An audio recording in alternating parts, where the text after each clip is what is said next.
দাদি দুজনে জোড়া লেগে হাঁটে। আজকে দেখতে পাচ্ছি শামসির বাজারে, আজকে দেখতে পাচ্ছি কোরিয়ারের বাজারে, যেখানে সেখানে সব জায়গাতে দেখা যায় যে মেয়ে আর ছেলে বাইরে বের হতে গেলে জোড়া হয়ে যায়। হ্যাঁ হ্যাঁ হ্যাঁ, ঠিক ঠিক আছে, ঠিক আছে, ঠিক আছে। তো এটাও তো চলে এসছে। আর আপনারা আমাকে মাফ করে দিন। বলে মঞ্জুর কোথায় আছো? আচ্ছা ঠিক আছে। আর একটা কথা বলে দিই খালি, না না, একটু ধরিয়ে দিয়ে আমাকে এটা কথা।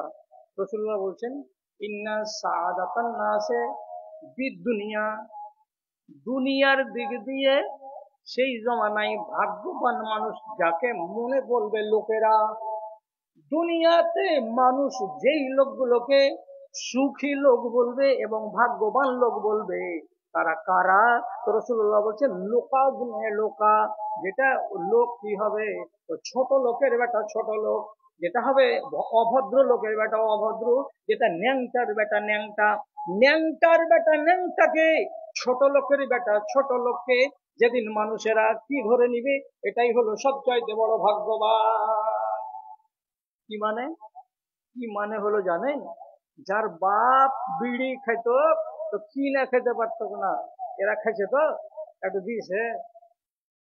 তো যে খাইবে ও তো ফের দাতা কম লয়, আরো 4-5 কান হইবে, না টেনে বুঝলে ধর এখানে খা। তো যার বাপ চেহা বিড়ি খেত, ওর এই বেটা কেমন করে মুম্বাই গুজরাট দিল্লি খেটে খুটে বড় লোক হয়ে গেছে। আর বড় লোক হয়ে গেছে, 3 তলা বাড়ি হয়ে গেছে।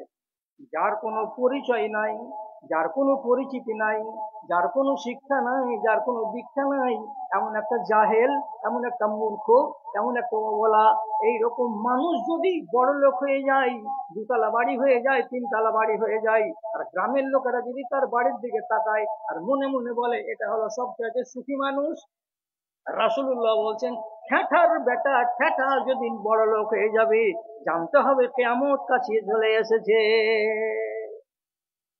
এখন আমি তো কাউরি দুশমন নই, আল্লাহ মালদি হোক, ভালো কথা। কিন্তু বেশিরভাগ আজকাল গ্রামে গঞ্জে এখানে ওখানে যেখানে সেখানে দেখতে পাচ্ছি রাসূলুল্লাহর এই হাদিসটা একবারে অক্ষরে অক্ষরে ঠিক। যার বাপ চাচারা খেতে পেত না, তার বেটারা কেমন করে টাকাওয়ালা দিল্লি বোম্বাই খেটে এসে টাইলস বসানো বাড়ি, পায়খানার ঘরে যদি জীবনে কোনোদিন আপনাকে একবার 5 মিনিটের লেগে বসতে দেয়, তা হাত দিয়ে ময়লা ছিটাতে হবে না, এমন নল লাগা আছে, খালি পাশাতে ভিড়াবেন, সব ময়লাকে খুঁড়ে নামিয়ে দিবে আপনি। কত বড় লোক হয়েছে! আল্লাহু আকবার। তাহলে এগুলো জিনিসকে রাসূলুল্লাহ বলছেন, একটা একটা করে দুনিয়াতে যখন ঘটতে শুরু করে দেবে, তখন জেনে নিতে হবে যে কিয়ামত কাছে চলে আসছে। তাহলে এবার আমি বলি কথাটা কি, কণ্ঠ আমার ক্ষীণ হয়ে এলো, অবশ হইল পা, শত হাত দিলেও অচেতন জাতি চেতন হইল না। ধর্মের গলে চলিতেছে ছুরি, মুমিন কাঁদিছে দুঃখে, কোরআন হাদিস কাফনে মুড়িয়া কুমিন হাসিছে সুখে। দানবের রূপ ধরেছে মানব, কোন লজ্জা হইল না, শত হাত দিলেও অচেতন জাতি কেউ চেতন হইল না রে, কেউ চেতন হইল না। ওয়াজ করা শেষ করে দিলাম। রাসূলুল্লাহ একটা কথা বলেছেন, ঈমান মদিনা থেকে বেরিয়েছিল, মদিনা থেকে বেরিয়ে পাকিস্তান এলো, ভারত এলো, বাংলাদেশ গেল, ইন্দোনেশিয়া গেল, মালয়েশিয়া গেল, ফিলিপাইন গেল, অস্ট্রেলিয়া গেল, নিউজিল্যান্ড গেল, জাপানে গেল, আমেরিকা গেল, আর এদিকে কেপ টাউন দক্ষিণ আফ্রিকাতে গেল, সারা দুনিয়াতে গেল। কোনখান থেকে বের হয়েছিল ভাই? মদিনা থেকে।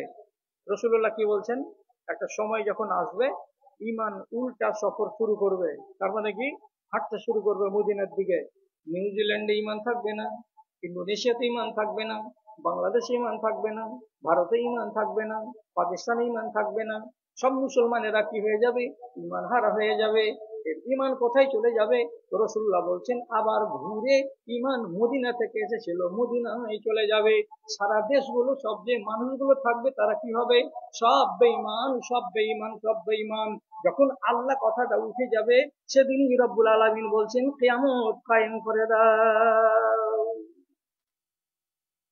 অনেক কথা বললাম, আরো কিছু কথা বলার ছিল, কিন্তু রাত অনেক হয়ে যাচ্ছে।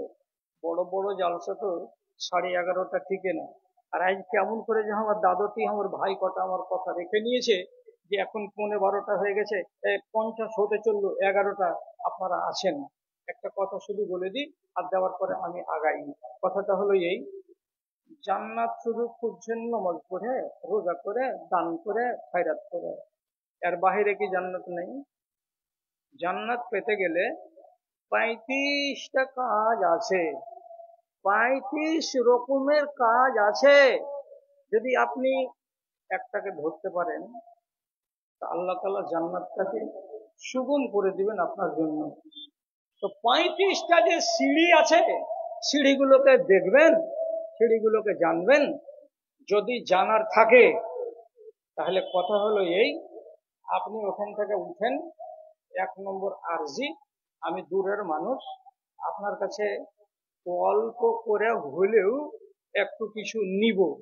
10 টাকা দেন, 20 দেন, 100 দেন। আমি একটু গুনাহগার মানুষ, আপনার জন্য একটু দোয়া করব। আর টাকাটা আমাকে দিয়ে আপনি এখান থেকে যখন হাঁটা দিবেন, তখন একখানা কিতাব আপনাকে দিব। কিতাবটা নেন। কিতাবটার নাম হলো জান্নাতে যাওয়ার উপায়।